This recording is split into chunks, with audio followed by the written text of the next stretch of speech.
24 hours के अंदर, 24 घंटों के अंदर दुनिया में 2 बड़ी टेलीफोनिक कन्वर्सेशंस हुई हैं। इंडिया को ये कहा गया है कि आप हमारी हेल्प करें। इंडिया का, उनके प्राइम मिनिस्टर का जरूर रोल आगे हमें नजर आएगा कि क्या हुआ और किस तरीके से ये जंग बंदी करवाई गई। अगर ये जंग बंद होती है, और इसके काफी ज्यादा चांसेस मुझे नजर आ रहे हैं। अमेरिका भी उनके विजिट को हिस्टोरिक कह रहा है, तारीखी कह रहा है। ये कौन कह रहा था कि भारत और अमेरिका के ताल्लुकात तो बड़े ही खराब हो गए हैं, ये तो उस नहज पर पहुंच गए हैं कि ये तो अभी जंग लग जाएगी, लड़ाई हो जाएगी, अब देखिएगा क्या होगा। कि आज अमेरिका को, यूक्रेन को और बहुत सारे मुल्कों की उम्मीदें नरेंद्र मोदी से जाग पड़ी हैं। देखिए, नरेंद्र मोदी ये डील करवा सकते हैं या नहीं करवा सकते, ये नेगोशिएशन होती है या नहीं होती। कभी के दिन बड़े होते हैं, कभी की रातें। आजकल के दौर में जियोपॉलिटिक्स जो चल रही है, उसमें कुछ पता नहीं चलता कि क्या हो रहा है। ये वो कॉन्फ्लिक्ट है जिसके अंदर कंट्रीज खुद बुला रहे हैं और कह रहे हैं कि आप आकर ये करवाएं, और उसमें एक ही का स्टेटस ऐसा है कि जिसकी बात सब मानते हैं, और दोनों कंट्रीज, रशिया एंड यूक्रेन, एक ही लीडर और एक ही कंट्री को सुनते हैं और उनसे बात करते हैं, बुरी भली भी सुन लेते हैं। प्रेसिडेंट पुतिन नरेंद्र मोदी की बुरी भली भी सुन लेते हैं, कुछ चुप रहते हैं। वो जब कहते हैं कि ये आप तुम ठीक नहीं कर रहे तो वो चुप रहते हैं, नहीं इतना ज्यादा वो करते। तो फिर ये है, तो नोबेल प्राइज पक्का, ये कौन कह रहा है? सर मैं तो पहले कह देता है, मैंने इतने दिन पहले आपको कहा है। मेरा वो आपको उस प्रोग्राम को कोई लिफ्ट नहीं करवाई, यानी कि कोई व्यूज उसके इतने नहीं आए, लेकिन वो मेरा जो स्टैंड है वो अभी भी मौजूद है। ये अमरीकी कहते हैं कि जी इंडिया का जो वजीर आजम है वो मैसेंजर ऑफ पीस है। उसके पास मैसेज था पीस का कि ह्यूमैनिटेरियन सपोर्ट की जाए यूक्रेन की, उसके एनर्जी सेक्टर की मदद की जाए। अच्छा होता यह है कि एट टाइम्स अमेरिकन को ज़रूरत होती है कि उनके जो फ्रेंडली कंट्रीज हैं, जिनके साथ उनके अच्छे ताल्लुकात हैं, उनको ये कहें कि हमारा ऐसा पार्टनर जो मुश्किल में उसकी मदद करें। जैसे कि इंडिया से ये कहा जाता था अफगानिस्तान की मदद करो। आज मुझे ये भी मेरा ख्याल है कि इंडिया से ये भी एक्सपेक्ट करते हैं कि हम आप यूक्रेन की भी मदद करें। ठीक है जी। गो के अब हर जो भी टेलीफोन कन्वर्सेशन या जो कांटेक्ट होता है उसमें क्वाड का जिक्र होता है, इंडो पैसिफिक का जिक्र होता है, बायलैटरल ताल्लुकात का जिक्र होता है। ठीक है जी। और ये चीज़ें हैं। अच्छा, वैसे एक चीज़ है कि सुनने में आया है कि जो मोदी साहब जो हैं उन्होंने उनका जो रीड आउट है उसमें बांग्लादेश का जिक्र है कि बांग्लादेश के हवाले से बात हुई है। लेकिन अमेरिकन्स जो मुझे याद आ रहा है कि अमेरिकन्स के रीड आउट में बांग्लादेश का जिक्र नहीं है। इट मीन्स कि बांग्लादेश का जो जिक्र है वो इंडिया ने उठाया है, अमेरिका नहीं उठाएगा, क्योंकि अमेरिका का वो मुद्दा ही नहीं है, पॉइंट ही नहीं है। उसको इस चीज़ से क्या गर्ज है कि भाई बांग्लादेश में क्या हो रहा है। उन्होंने कहा ठीक है, जो हुआ है सही हुआ है, अब आगे देखते हैं वहाँ पे क्या होता है। लेकिन इंडिया ये कहना चाह रहा था कि आप तो दबे लफ्ज़ों में अमेरिका को ये कह रहा है कि आप हेल्प करें, पर्टिकुलरली माइनॉरिटी हिंदूज़ की वहाँ पे हेल्प करें। सो इंडिया अपना वो जो हिंदूज़ का मंत्रा है, उसको लेके आ रहा है, क्योंकि इंडिया क्या करता है कि इंडिया अमूमन लॉस एंजलिस हो, कैलिफोर्निया हो, ईस्ट कोस्ट हो, वेस्ट कोस्ट हो, इंडिया ये जो हिंदू की जो रिलीजियस प्लेसेस हैं, उन पे जो हमले होते हैं उसको ज़रूर टेक अप करता है। ये इंडिया ने काफ़ी देर से ये किया है। और कई लोग क्रिटिसाइज़ भी करते हैं कि भाई अगर ऐसी बात है तो इंडिया के अंदर 20% मुसलमान हैं, फिर उनका भी ज़िक्र किया करें, बाकियों का भी किया करें। लेकिन ज़ाहिर बात है उनकी गवर्नमेंट है, उनकी प्रायोरिटी है, वो क्या करना चाहते हैं। लेकिन क्वेश्चन तो ज़ाहिर बात है उनसे पूछा जाता है कि आप एक मज़हब का करते हैं तो दूसरे मज़हब का भी किया करें।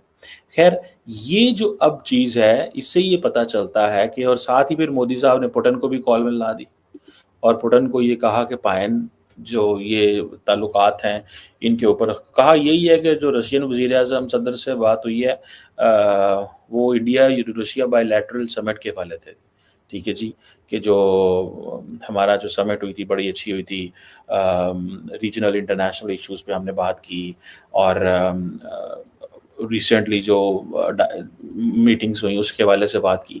बेसिकली शायद पुतिन साहब को ऑन बोर्ड लेते होंगे। अब होगा ये, जो मेरी अंडरस्टैंडिंग है, मेरी अंडरस्टैंडिंग के मुताबिक एक अमेरिका ने और इंडिया ने एक ओपन स्टेटमेंट्स जारी कर दी हैं, अब सीक्रेट डिप्लोमेसी होगी। अब डॉक्टर जयशंकर जो है वो या तो रशियंस के साथ, ये रशियंस, अमेरिकन्स, यूक्रेनियंस के साथ अपने फॉरेन ऑफिस को एंगेज कर देगा और वो कहेगा कि भाईजान आप लोग अपने बंदे अपॉइंट कर देंगे, डिप्लॉय कर देंगे, वो बंदे जो हैं वो डायलॉग डिस्कशंस वो करते रहेंगे उनके साथ। लेकिन एक दफ़ा ओपन डिस्कशन होना ज़रूरी है। सो इसका मतलब ये है कि क्या वाक़ई ही नरेंद्र मोदी को भेजा गया था? क्या नरेंद्र मोदी को भेजा गया था या नरेंद्र मोदी खुद गए थे? अगर गए थे तो अमेरिकन्स ने, मैंने अपनी डिस्कशंस में ये कहा था कि Americans might have asked Putin Zelensky कि तुम ये बातें करना, जिसमें एक बात ये है कि इंडिया क्या कर सकता है रशिया को चुप करवाने में।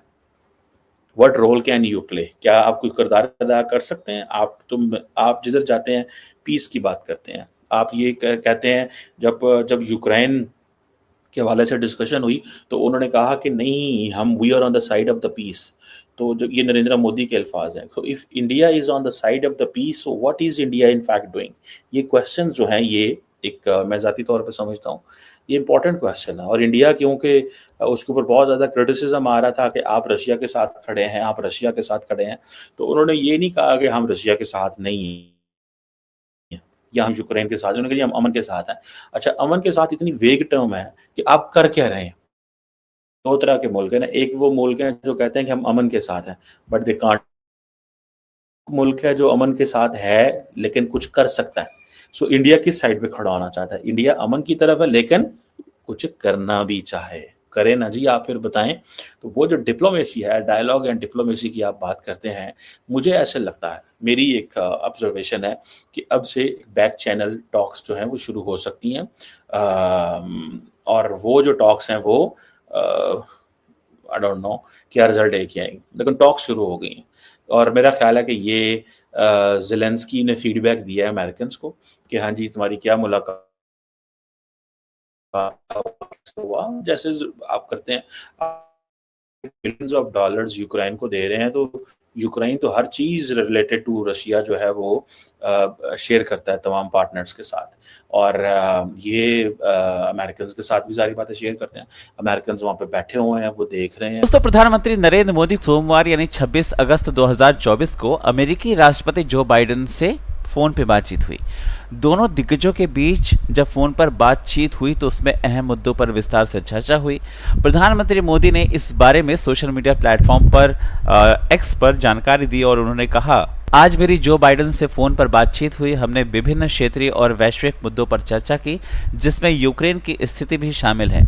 मैंने शांति और स्थिरता की शीघ्र वापसी के लिए भारत का पूर्ण समर्थन दोहराया है। बातचीत के दौरान प्रधानमंत्री मोदी ने जो बाइडेन को अपना हालिया यूक्रेन ट्रिप के बारे में बताया। पीएम मोदी के मुताबिक जो बाइडेन के साथ उनकी बांग्लादेश की स्थिति पर भी चर्चा हुई, जो वहां पर सामान्य स्थिति की जल्द से जल्द बहाली और अल्पसंख्यकों की सुरक्षा सुनिश्चित करने पर भी उन्होंने। वहीं पर सबसे रोचक बात यह है कि दुनिया के दोनों सियासी दिग्गजों के बीच जब ये बातचीत हुई तो उससे कुछ देर पहले ही यूक्रेन के राष्ट्रपति ज़ेलेंस्की ने ये कहा कि रूस की ओर से उनके देश पर 100 से ज़्यादा मिसाइल दागी गई हैं और इसके साथ साथ ड्रोन भी भेजे गए हैं। यूक्रेनी एजेंसियों और मीडिया का आरोप है कि रूसी सेना ने देश के कई क्षेत्रों में बड़े पैमाने पर मिसाइल और ड्रोन हमले किए हैं, जिसमें राजधानी कीव भी रही है। हमलों में 3 लोग मारे गए हैं और कई लोग घायल हुए हैं। वहां के रक्षा मंत्रालय ने इस हमले की पुष्टि की है और साथ ही एक्स पर लिखा है कि रूस ने हफ्ते का आगाज यूक्रेनी शहरों पर बड़े पैमाने पर मिसाइल हमले से किया है।